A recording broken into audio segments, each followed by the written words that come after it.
खबर नागपुर से है, जहां कृषि भूमि को कब्जा करने वाले आरोपी मोहम्मद रफीक शेख अब्दुल्ला का मामला फिर एक बार सुर्खियों पे बना हुआ है। दरअसल पूरा मामला जिला नागपुर के तालुका कामठी का है, जहां संदीप कृष्णा देवगढ़े के पुरखौती कृषि जमीन को फर्जी दस्तावेज बनाकर जाली हस्ताक्षर करके विधि विरुद्ध तरीके से शेख अब्दुल्ला ने अपना नाम में किया है। शिकायत आवेदक संदीप कृष्ण देवगढ़े ने जिला आयुक्त पुलिस विभाग और स्थानीय पुलिस थाना में शिकायत की है।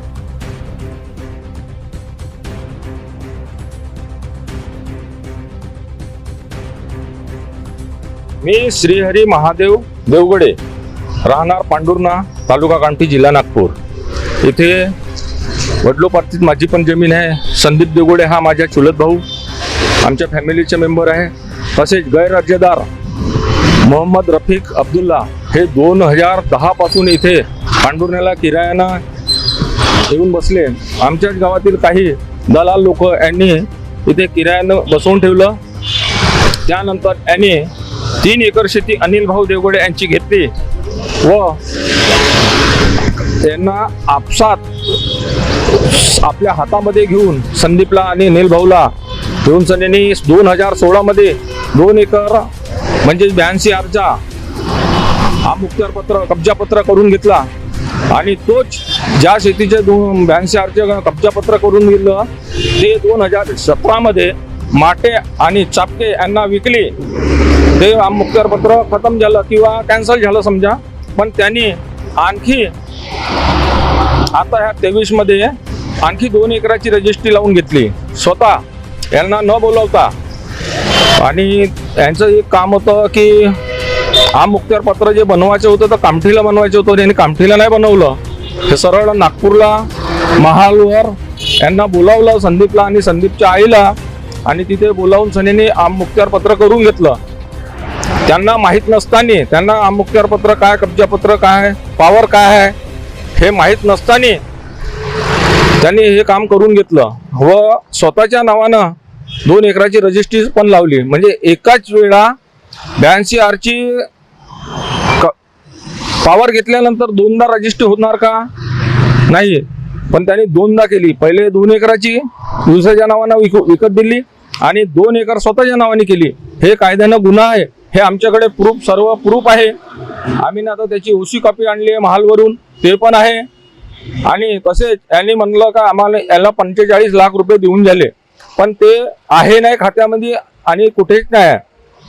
याच्या अगोदर यांनी मधामध्ये मला सांगितले की 25 लाख रुपये मी संदीप देवगडेच्या खात्यामध्ये टाकतो।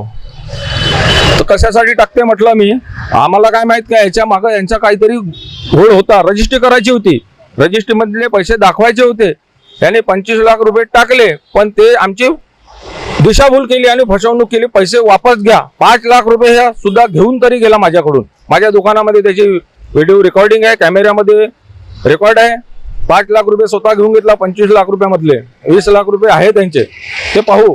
पण असं खोटं काम केलं आहे आणि हा जबरदस्तीने म्हणते। एवढं मी नाही म्हटलं का 5 लाख रुपये माझे परत दे, हा देऊन म्हणून माझी ते कंप्लेंट टाकली त्यांनी जानेवारी महिन्यामध्ये। काम आहे खोटं म्हणजे खोटं, 100% खोटं आहे। अगर कानून कायदे तुम्ही हातावर घेऊन जर काम करत असेल तर त्याच्यासाठी आम्हाला आंदोलन करावं लागेल किंवा आणि हे एक जमीन आमची आहे आदिवासी समाजाची। आम्ही तहसीलदाराकडे निवेदन देऊन का आम्हाला आमच्या शेतीमध्ये 36A याची नोंद करण्यात यावी।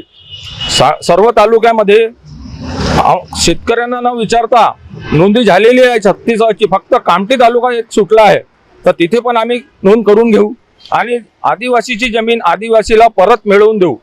आमचं कामठीमध्ये येण्याचं कारण असं आहे की या तहसीलदार साहेबांनी आमचे जे बंधू आहे संदीप भाऊ कृष्णा देवगडे यांना शेत जमिनीच्या विवादामध्ये आज बोलवले होते। त्यांच्यासोबत फसवणूक हा गुन्हा घडलेला आहे। ते राहणार पांडुर्णा, मोजा पांडुर्णामध्ये त्यांची 1.61 हेक्टर आर ही जमीन आहे। त्यांच्या अज्ञानतेचा फायदा घेऊन एक जो इसम आहे त्यांनी सांगितल्याप्रमाणे मोहम्मद रफीक वल्द शेख अब्दुल्ला यांनी बनावट आमुक्त्यार पत्राच्या आधारे, खोटे सही अंगठ्याच्या आधारे कामठी येथे त्यांच्या त्या 1.61 हेक्टर आर पैकी जे 82 आर आहे म्हणजे 2 एकर याची रजिस्ट्री लावलेली आहे। नुसती रजिस्ट्री लावली नाही तर त्याचे दुरुस्ती पत्री पण लावलेले आहे आणि फेरपासाठी येथे तलाट्याकडे दिले. ही बाब त्यांना येथील जे तलाठी आहे आणि पटवारी आहे पांडुरण्याचे यांच्याद्वारे माहिती झाली. त्या कारणाने जशी माहिती झाली तसं त्यांना खूप आश्चर्याचा धक्का बसला आणि खूप मोठ्या मानसिक याच्यामध्ये ते हे गेले की माझ्यावर हे कोणतं मोठं संकट आलं आणि हे माणसाने माझ्यासोबत असं का केलं. या संबंधी त्यांनी रितसर तक्रार Wathoda police station, ACP zone, DCP zone, CP जे पोलीस आयुक्त साहेब आहे, आर्थिक गुन्हे शाखा आणि कलेक्टर साहेब, विभागीय आयुक्त साहेब, SDO साहेब या सर्वांना दिली. अजूनपर्यंत या संदर्भात एवढा मोठा फसवणुकीचा गुन्हा घडला असून त्यांच्या गुन्ह्याची नोंद घेण्यात आलेली नाही आहे. त्यामुळं आज ते खूप दुखावलेलं आहे. तर आज आम्ही समाज बांधव त्यांच्या पाठीमागे सक्षमपणे उभे राहण्यासाठी इथं एकत्रित जमलेलो आहोत आणि आमच्या निवेदनाद्वारे तहसीलदार साहेबांना मी विनंती करणार आहोत की या जो प्रकरणाचा तुम्ही न्याय निवाडा करावा आणि आम्ही जे आदिवासी आहे जे जो भूमी अधिग्रहण कायदा आहे त्या कायद्यान्वये हा जमिनी कलम 36A व 36 नुसार संरक्षित आहेत. याला विकणे या फेरफार करणे हा कायद्याने गुन्हा आहे. तरी पण या इस्माने जो मोहम्मद रफिक वल शेख अब्दुल्ला आहे यांनी या प्रकारचा घटना इथं घडून आणलेली आहे. तर त्यासाठी आज आम्ही एकत्र जमलेलो आहोत आणि तहसीलदार साहेबांना आम्ही ही गोष्ट लक्षात आणून देणार आहोत. आमची भूमिका अशी असेल, अगर आमच्या मागण्या पूर्ण नाही झाला किंवा त्याला योग्य न्याय नाही मिळाला तर आम्ही संविधानाच्या मार्गाने जे बनेल, आम्ही आंदोलन असो या police station Watoda police station असो या आयुक्त साहेबाच्या कार्यालयामध्ये जाऊन आम्ही आंदोलन करू आणि जो हा इसम आहे याच्यावर विविध प्रकारचे गुन्हे पाचपावली पोलीस स्टेशन, नंदनवन पोलीस स्टेशन येथे गुन्ह्याची नोंद आहे. या अगोदर यांनी फसवणुकीचे, संघटित फसवणूक, चोरी अशा प्रकारची गुन्ह्याची नोंद आहे. तर हा गुंड प्रवृत्तीचा असून आमच्या जो संदीप कृष्ण देवगाडे आहे यांना तो धमकी देतो, मारण्याची धमकी देतो, अश्लील भाषेत शिवीगाळ करतो. तर त्यामुळं आम्ही आज त्यांना सहयोग करण्यासाठी सक्षमपणे त्यांच्या पाठीशी उभे आहोत.